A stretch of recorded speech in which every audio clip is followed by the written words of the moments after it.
3 years! Since we've been in this room together. How is everyone doing? It is the first day of the show, and that's all the energy, you guys, for coming back to Comic-Con!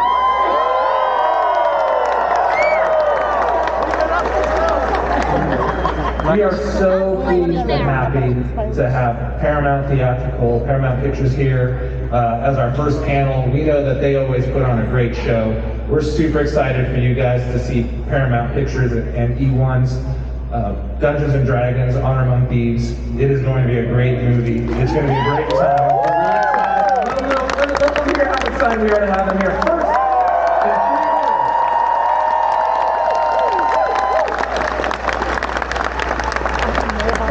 so I am guessing some of you have been in this room before. And I'm guessing a few of you know what's probably coming up next. You know, okay. Some of you probably could even recite it with me after all these years even. But obviously one of the things that we ask is that you please do not record any of the footage. The studio, well, yep, she knows it. The studio put this together for you. Obviously, if you want to talk about it, let people know that you were the first to see all this great stuff, that's not a problem, but please do not record. We want to make sure that they feel secure and will continue to come back out. I know that you guys are anxious, and I don't want to take up too much time, but let's just roll into it. So at this time, it is my pleasure to bring out the moderator to kick things off, Carl Jacobs. You may know Carl from his hugely popular Twitch channel or podcast. Carl boasts over 27 million followers across his social channels and happens to be a huge D&D fan. Let's welcome out. Come on, Carl.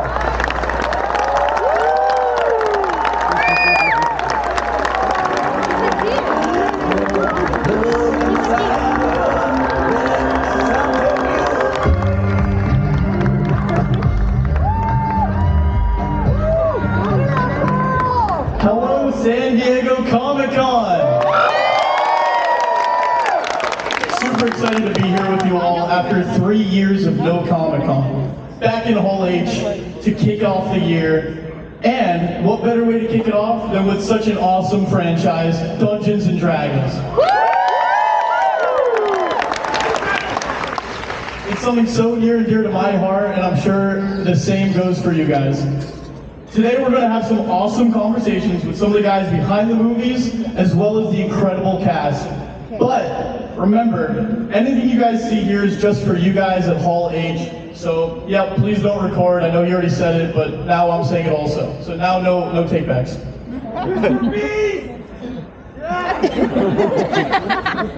Is everybody ready to get started? Let's kick off with a quick behind-the-scenes look with the cast and filmmakers of Dungeons and Dragons: Honor Among Thieves.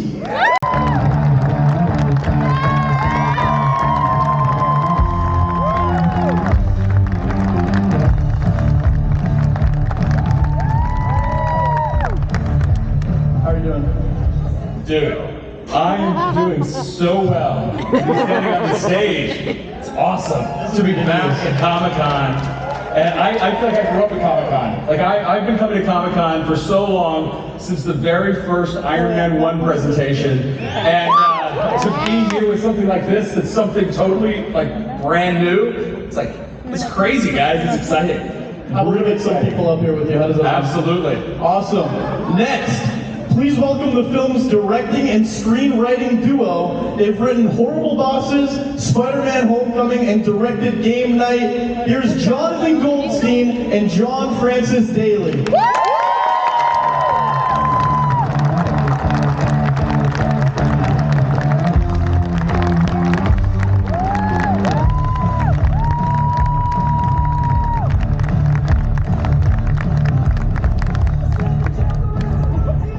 How are you feeling? So good, guys. I love you guys. Thank you so much for coming out here. Guys, we have been in the trenches with COVID and making this movie for 2 years, and to see your faces is so thrilling for us because it reminds us why we do this. Thank you for being here.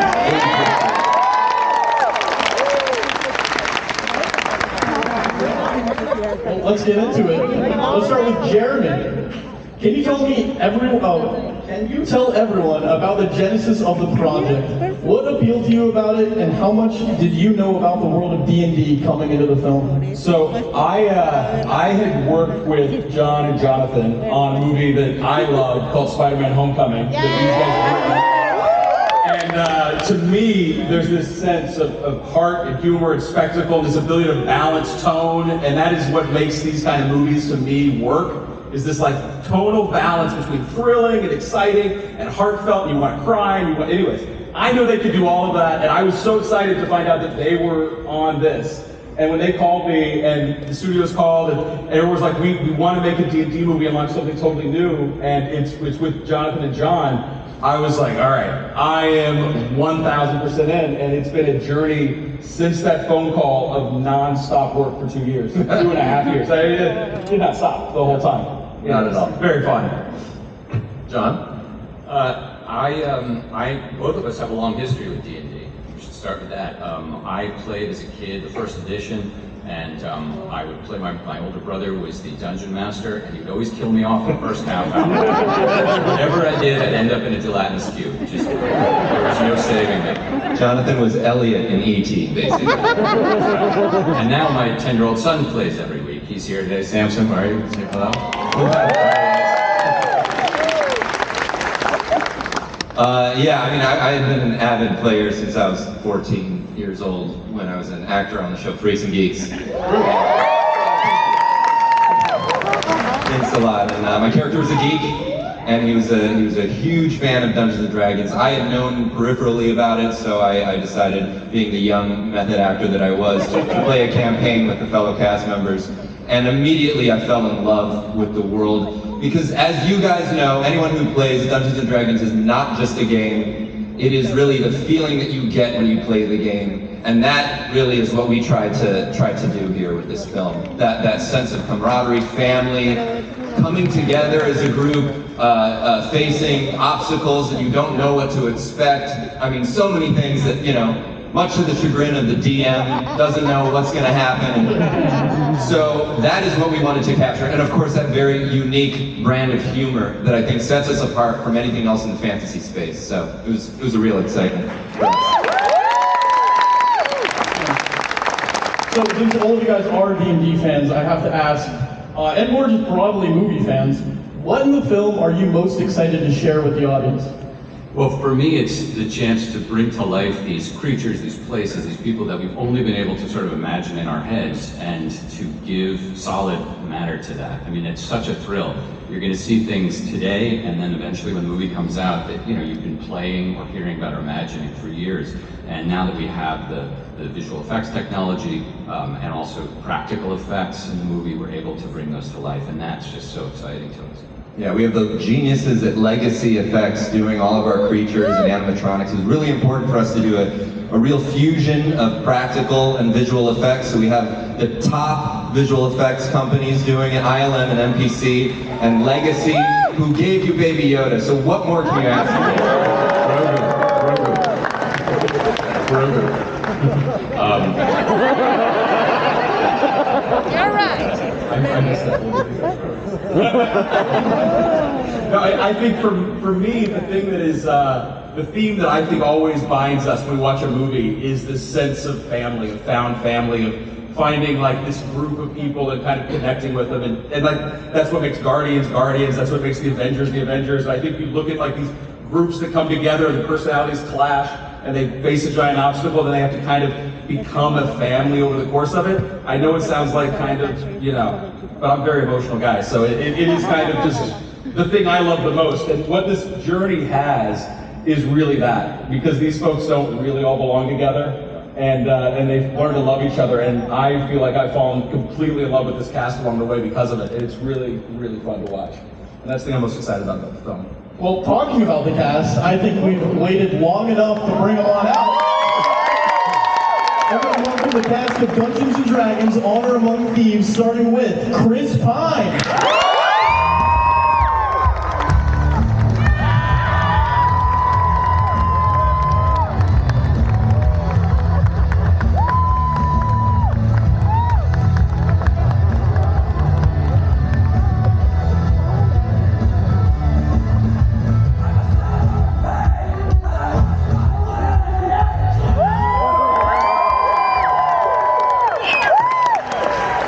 Next up, Michelle Rodriguez.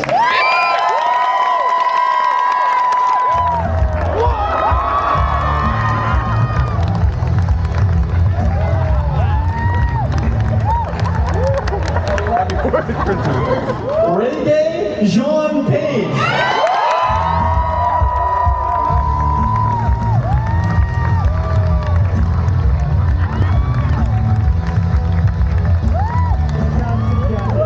Fantastic jacket. Sophia Lillis.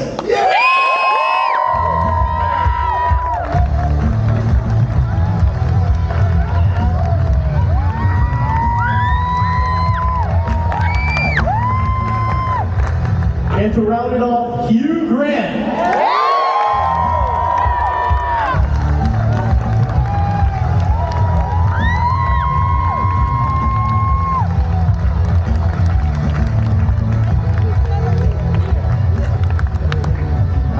How are you guys feeling? Excited to be here?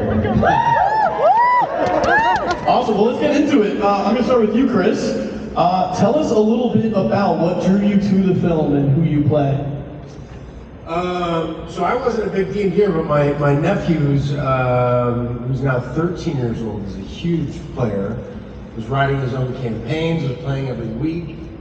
And in fact, when I talked to John and Jonathan about doing this, they said, let me just send you over like a little gift package of, all things D&D. I told my nephew about it, and I said, why don't you come on over and we'll open it up together. And to see his eyes when this little treasure chest opened, go from big to bigger, I knew something was up. And then we decided to get my whole family to play, to do a round of it with his Dungeon Masters, and it was an amazing thing to see all of my family light up in that particular way. And I hadn't seen that happen in my family in years.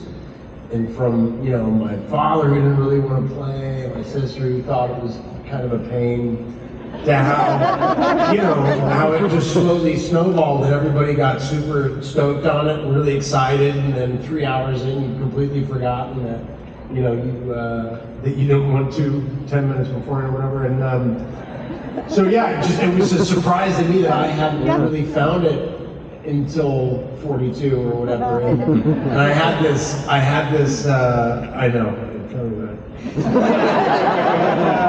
I had this idea. It's like if there's one game, like in a high school, I thought to myself, like, that should be played in every single high school or school across the nation. It should be D&D. Because don't you think it's like you can get the bully and the jock, and of course I only speak in John Hughes terms, all in a room, and I guarantee you, in 20 minutes, no one will remember what kind of class they came from, or who their best friends are, or who the dork is, and all that stuff. They just want to play and have a laugh, and that I saw that so distinctly and so clearly. It became.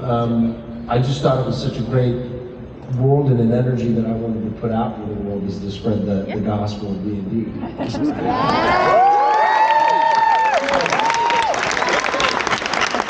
How about you, Michelle?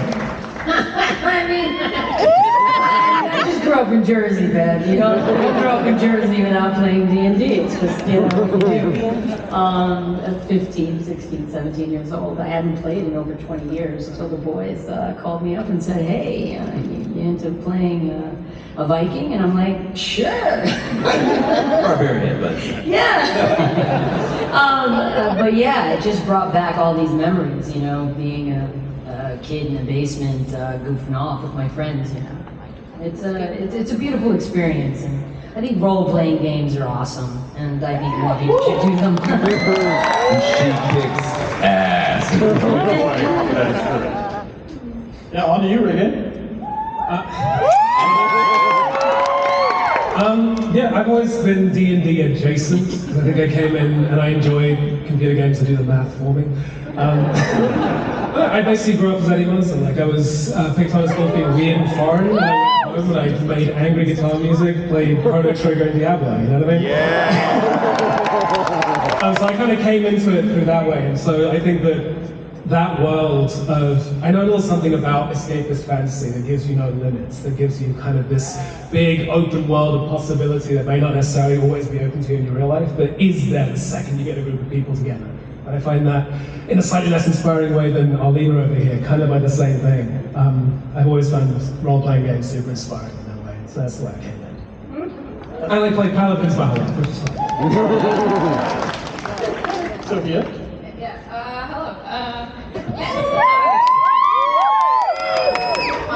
I play D&D. I started in high school. I started getting into those D&D podcasts like Critical Role and Adventure Zone, all of that stuff, and it kind of opened up this whole new world because I started meeting these people in high school who also played D&D, like my teachers and everyone. And I actually left my old school to I transferred to a new school halfway through, and right when I left, my old school started a D&D club.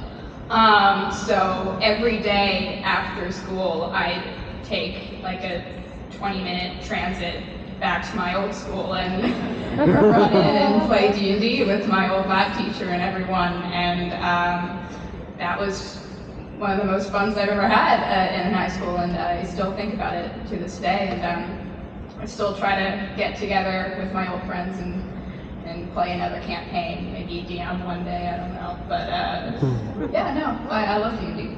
That's awesome. And here in my notes it says Hugh has always been a lifelong D&D fan. Is that? I think you mixed it up with S&M.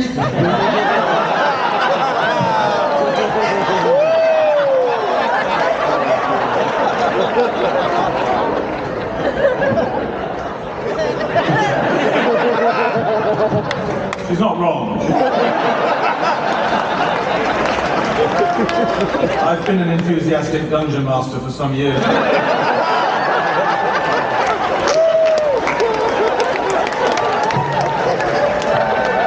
That's a British pastime. National sport, almost. I believe that's why the Jonathans thought of me for this.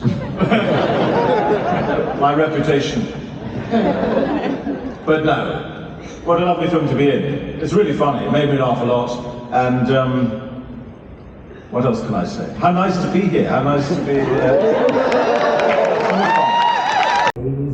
It just feels open and light and buoyant, and your job is to, like good improv, just kind of keep it alive, keep the energy and the music of the scene alive.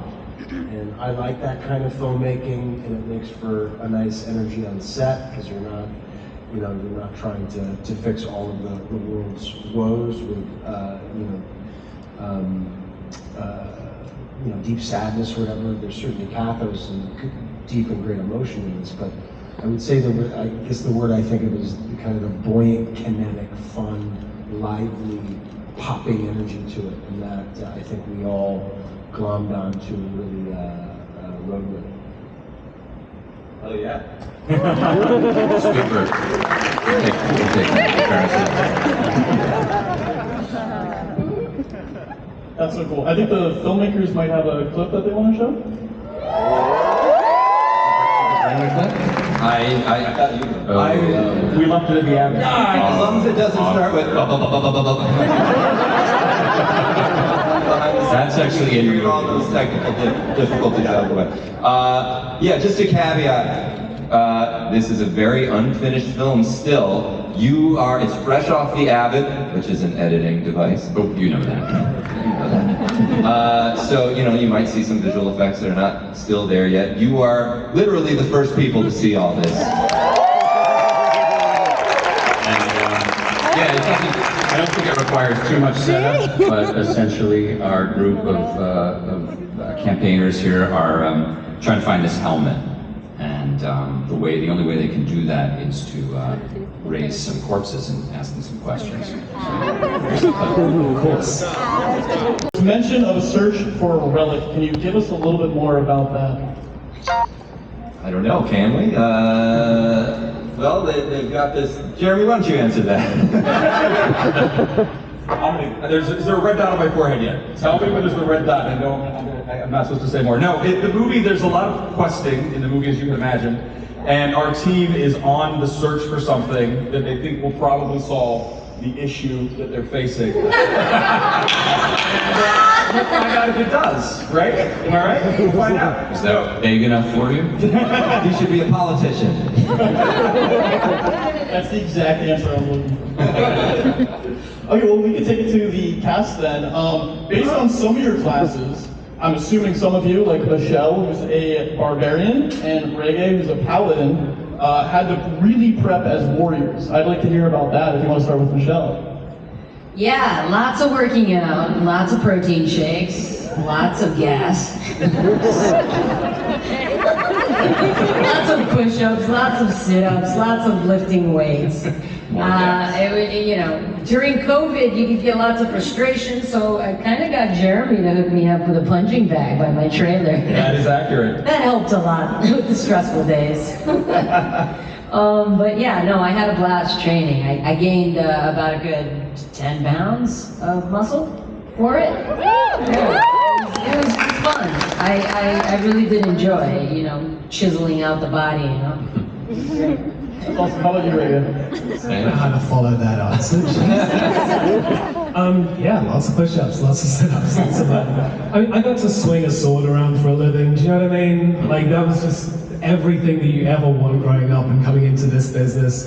I got really, really good with the sword. There was lots and lots of like stance training, so like my thighs were killing me, and I had the best ass of my life. Wash clothes on him. No, literally just the best time you could possibly imagine in this job. I spent time training and slaying dragons, you know what I mean? Thank you. Obviously, you've been involved with many beloved films. I'd like to know what stood out about this one to you in terms of like maybe location and scope. It was really getting my bottom in shape as well, I think.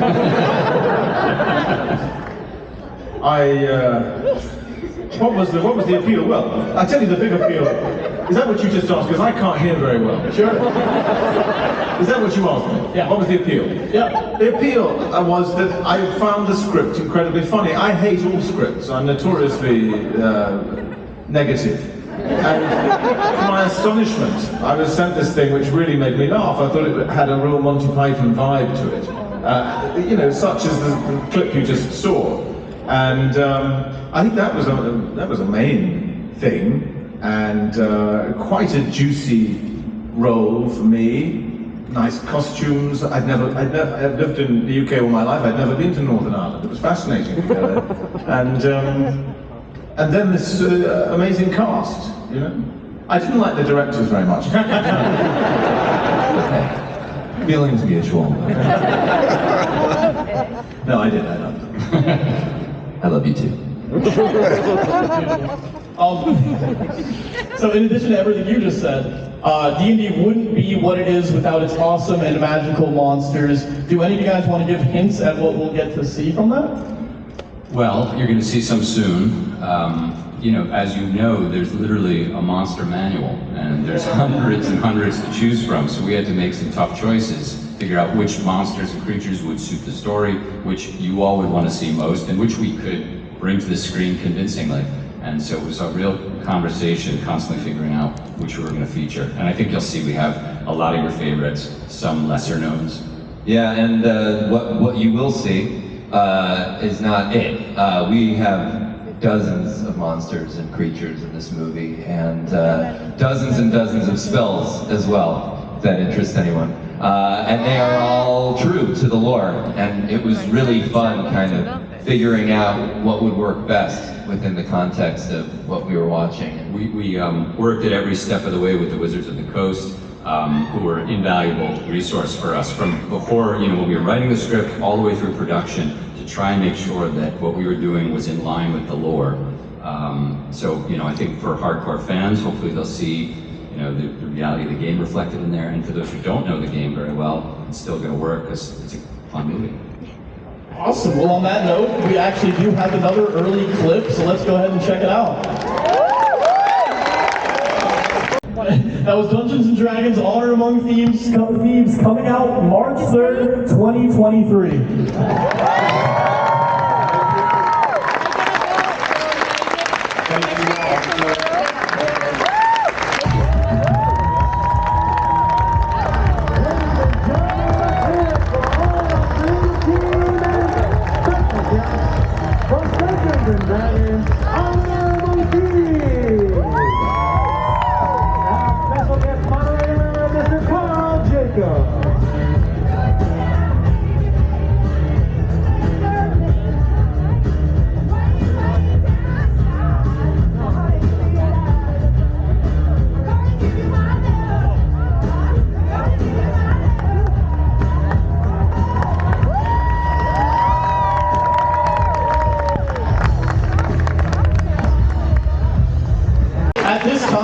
Open up to a fan Q&A. If we can go ahead and set that up. In the meantime, I do want to point out if we can try to keep the questions about the movie specifically. And yeah.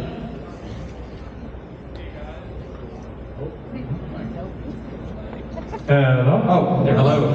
Hey guys, my name's Sam. My question is for the cast. If right now you guys were all to be sucked into Dungeons and Dragons kind of Jumanji style, what class would you be and why?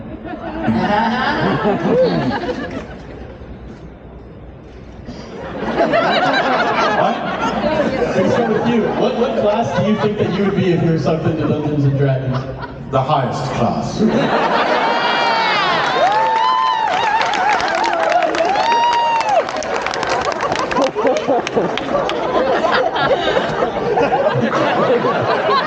Make your way this way. So if you want Sophia, if you want to go that way.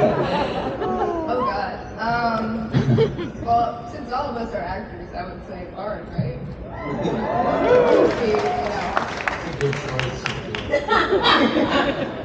So a universal bard is your answer.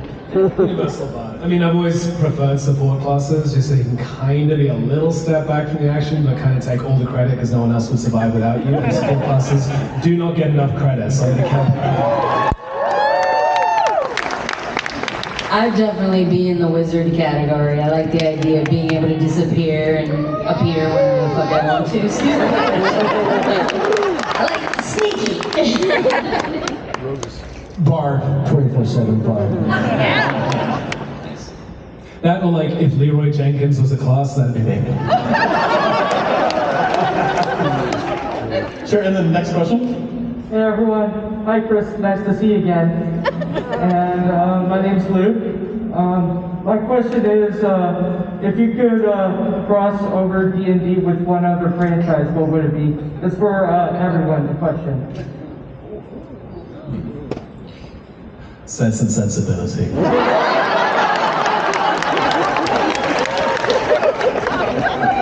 Don't tell Abby. I mean, does anything beat that?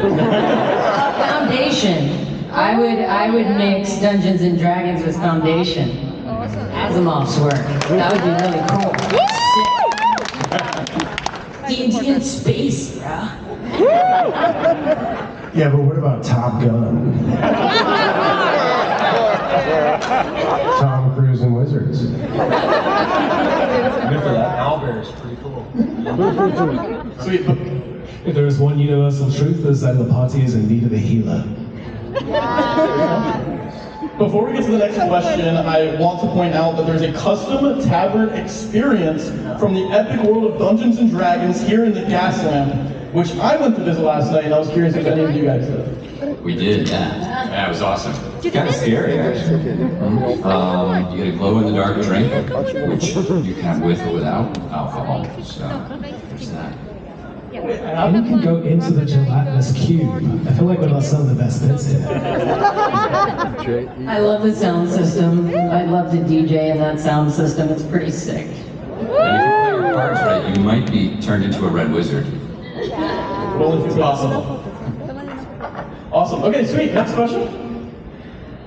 Hello, my name is David. I just had a question if there was any game-specific Easter eggs in the film. I think I saw the cartoon characters walking around, but is there anything else like maybe someone refers to a fiend folio or a deities and demigods in the movie?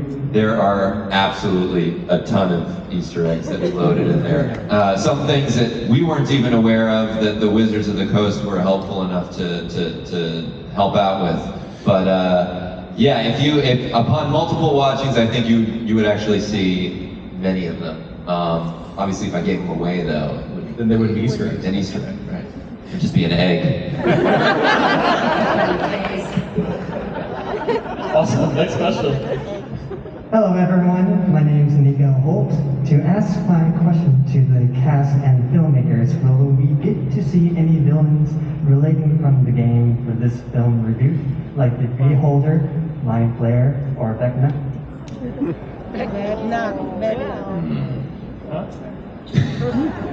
You will see multiple villains, multiple monsters that weren't just in there. But we'd ruin it if we told you everything. Yeah. And there are characters from the lore as well that you'll see, so hopefully it'll be satisfying. Gives us enough of a runway to lead into, if we're lucky, multiple films that we can explore.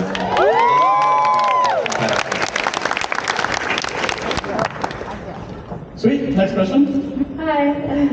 Was there any funny moments or funny pranks that happened behind the scenes? There's one that comes to mind that I think relates to the clip we just saw. When we were shooting Hugh on top of that pillar, there was a moment when he was on top of it, and the line that he says is, "This is much higher than we discussed. Please take me down from here right away." And the special effects gentleman who was operating the lift that Hugh was on top of did not know that was the line of dialogue, and freaked out and started taking the thing apart and taking Hugh down in the middle of the shot. And we had to stop it because obviously he was acting. He's that good. I am rather good.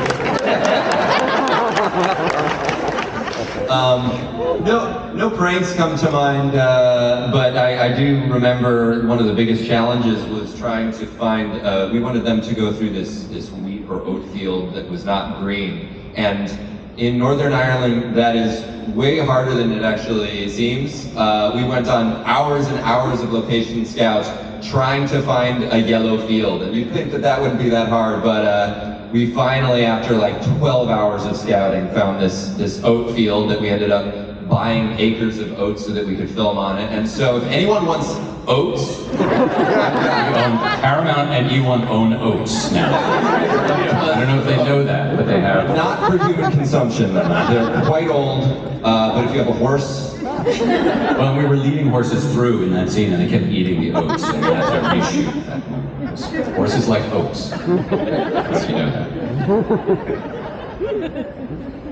Awesome.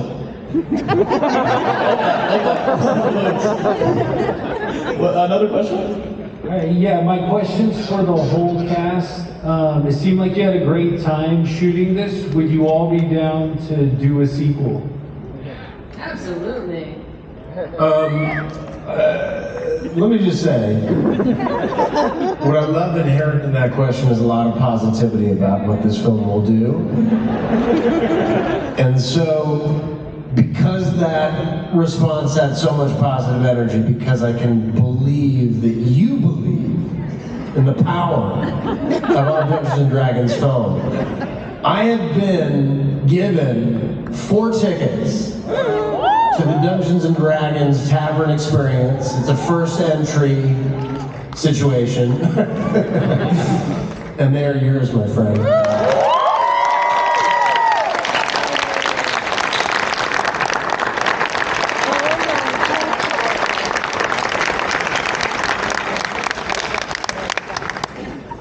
you sure you don't want oats as well? I have oats. And a lifetime supply of oats. Next question. Hi, I'm Mark van Denmark. I have a question for Richie. I'm sorry? As a paladin from Ricky, are you staying more lawful or are you going more of a chaotic way? I mean, I feel like that's a spoiler. Is it not a spoiler? How far into? Jeremy? Directors? I think The choice is very clear once you meet the character. And it's... Yeah, no, that's it. It's just very clear. Sorry, dude. You're gonna get him in trouble. Next question. Hi all, Max here. Hugh, I have a question. What do you think your spirit animal is after doing the movie? And readers at Horse and Hounds appreciate it.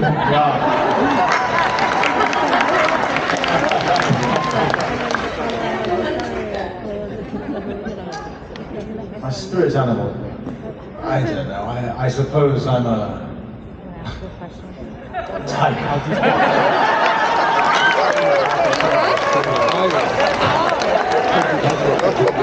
It's always been my nickname in the bedroom. No, I must stay in the dungeon. What did you? The second part of the question. Horse and Hound. Oh, yes, yes. Is there anyone here from Horse and Hound? They generally turn up to most. Because there are horses in this, right? And hounds. And indeed hounds. Spoiler alert. That's why we had you in the film. Next question. Hi there, my name is Alex, and this question is for the directors and the producer. Do you think, without giving anything away, there is any chance we could see some cameos from some popular faces in the D&D community, like Critical Role, Dimension 20, or Adventure Zone? There is at least one cameo of a well-known, well-liked D&D player. Beyond that, I don't think we can say. We definitely cannot say. That said, we're huge fans of Critical Role and are so happy that they helped to sort of pave the way to D&D stardom and getting people involved and knowing about it, because I think they've done an incredible job and they've got some awesome material.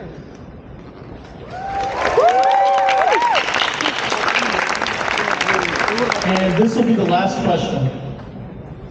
Hi, my name is Nate. First, Carl, I'm subbed.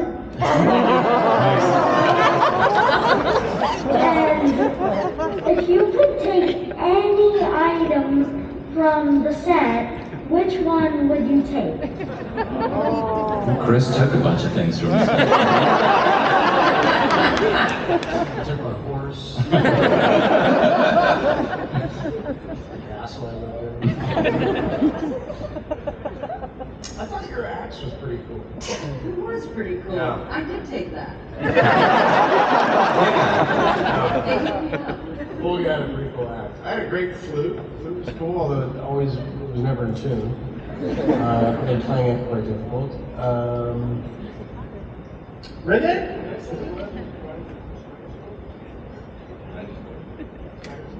I don't even know what that is. Say it. I would take a dagger sword because it was very, very cool. Oh yeah, that thing's cool. It lights up and everything. Pull off the handle and it's Our friends at Hasbro will have that available. By the way, his outfit I would totally wear for Halloween. His outfit is sick.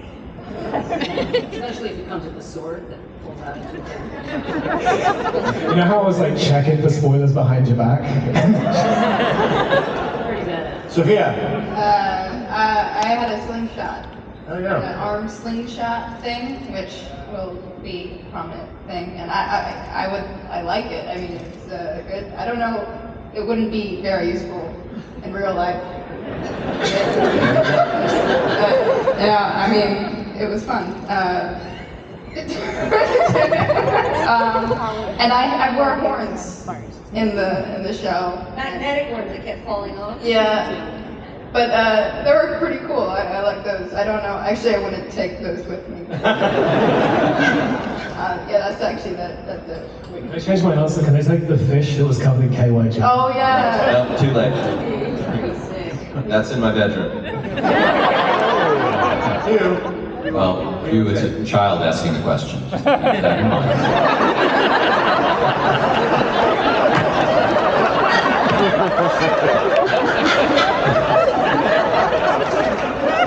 For many years, I always take home a couple of extras.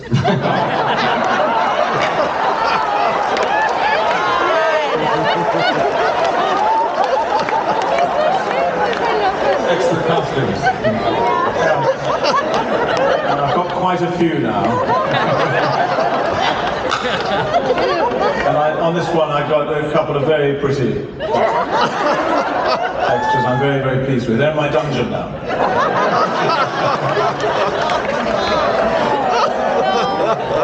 You know, the one thing that we were encouraged not to take was the money.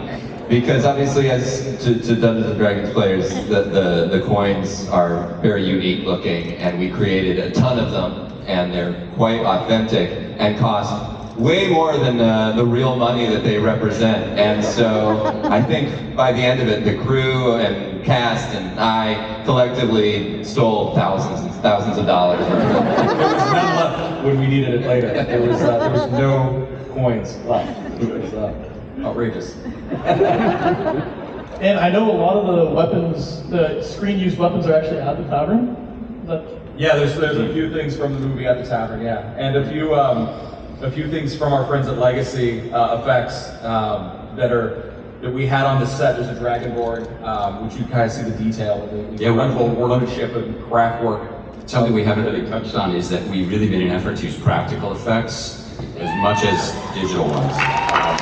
Which is not to take anything away from the geniuses at ILM and MPC and others. It's just that we felt, we love sort of the fantasy movies of the 80s, Never-Ending Story and all that kind of thing, and we wanted to have some real physical stuff on set for the actors to interact with. Which made it much harder to film, by the way, because we had these cutting-edge animatronics and like face capture that would translate to the servos and the facial muscles of some of our creatures, and that poor guy with the fan inside of the dragon head, that was gnarly. A lot of overheating actors. If you watch carefully, in some scenes you can see the guys operating the monsters dressed as people in the scene. So yeah, cool.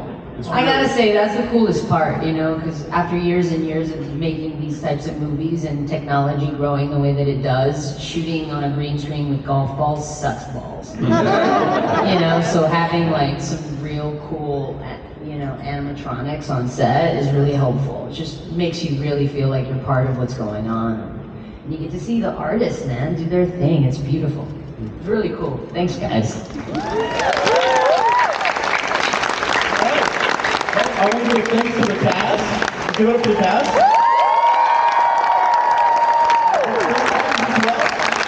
And of course the audience that attended tonight. We should just point out that the son of Gary Gygax, Luke, has honored us with his presence here today. So Luke, wherever you are, thank you for being here. That's the creator of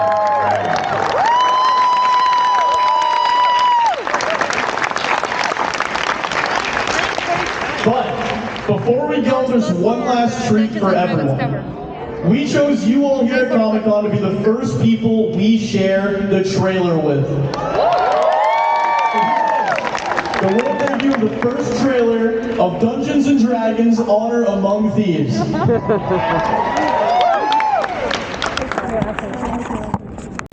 That was Dungeons and Dragons: Honor Among Thieves coming out March 3rd, 2023.